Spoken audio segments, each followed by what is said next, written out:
Welcome, aerospace medical researchers. Today's explainer is diving straight into a totally critical, data-driven briefing on the cumulative physiological toll of a 1,000-day Mars mission.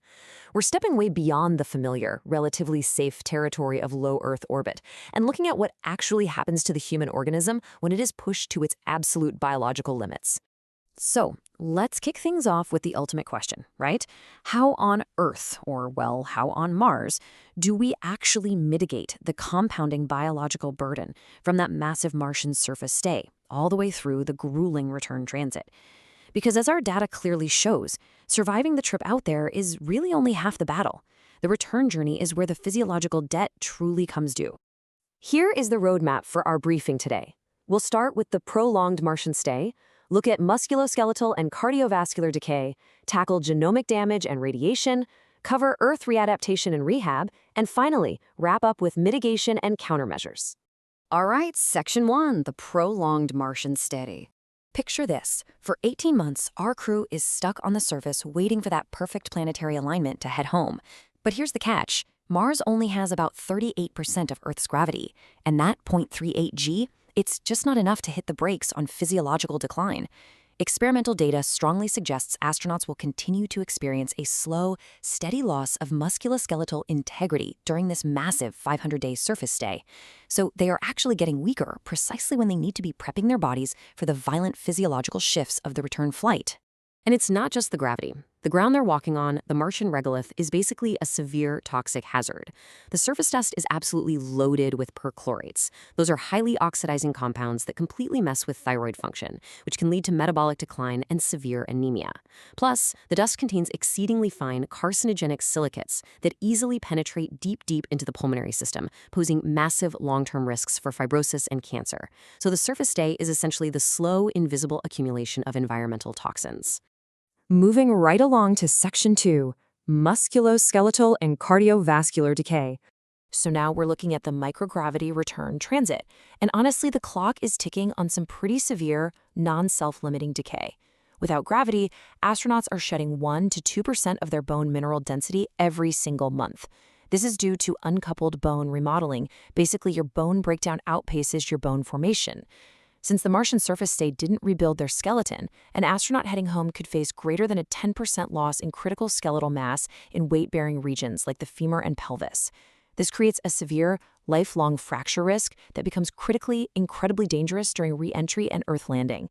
This brings us to a perfect example of how these risks just compound: space anemia. When you're in microgravity, your bodily fluids shift upwards, right? Your body senses this fluid excess and rapidly drops total plasma volume by up to 15%. To keep blood viscosity balanced, it literally destroys its own red blood cells. This drastic drop in oxygen transport directly exacerbates the extreme, crushing, chronic fatigue the crew will experience during the return leg. Their engines are, for all intents and purposes, running on half capacity. And it gets crazier. Biomechanical unloading heavily impacts the cardiovascular system too. Without having to pump against a gravitational column like it does here on Earth, the heart remodels. It morphs from its normal oval shape into a smaller spherical shape. Studies indicate astronauts can shed up to 12% of their left ventricular mass over a standard 6-month transit. So they're returning to Earth with a fundamentally weaker, atrophied heart. Okay, Section 3, genomic damage and radiation.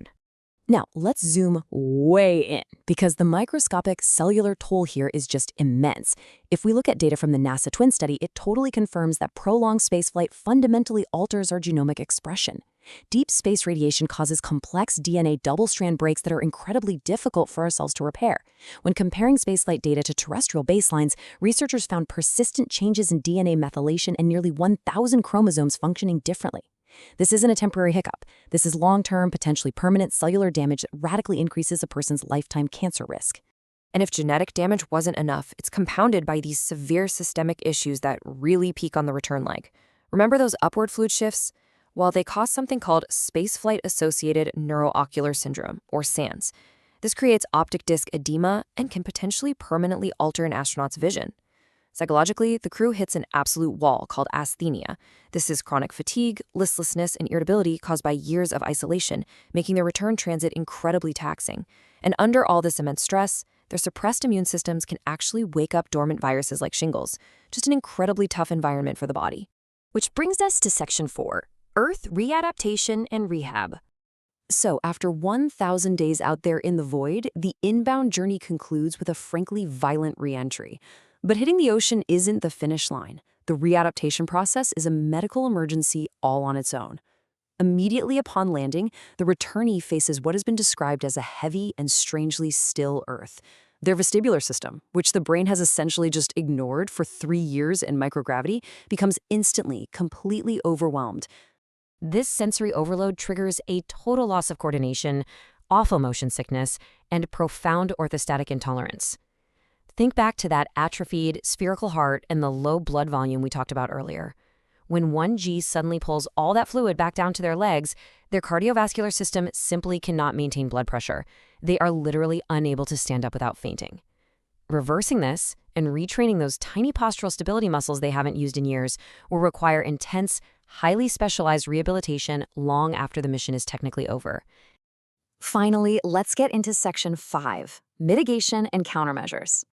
Look, to ensure our crew actually survives this, slapping a treadmill on the wall just isn't going to cut it for a 1,000-day mission.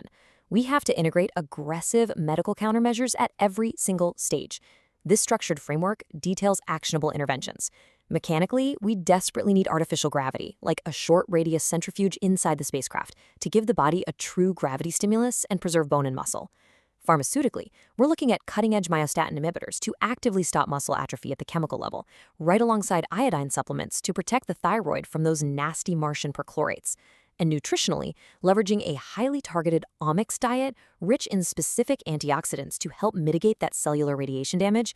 But ultimately, the absolute best mitigation strategy we have, it's time. Step 1 is drastically reducing transit time with advanced propulsion technologies, like nuclear thermal engines, trying to get that round-trip transit down to maybe 200 days.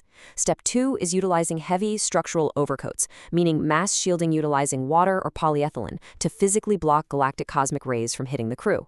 And Step 3 is administering advanced radioprotector drugs that actually scavenge free radicals and enhance the body's natural DNA repair mechanisms. As we keep pushing the absolute limits of aerospace medicine, I want to leave you with a pretty provocative thought. When you consider the sheer biological devastation of microgravity, the toxic regolith, and the relentless cosmic radiation, to really, truly conquer the red planet, will we eventually need to lean on the biotech revolution to genetically adapt ourselves into Martians? It's a fascinating question, and it's one that researchers are going to have to grapple with as we look toward the stars. Thank you so much for joining this explainer, and keep questioning what's possible.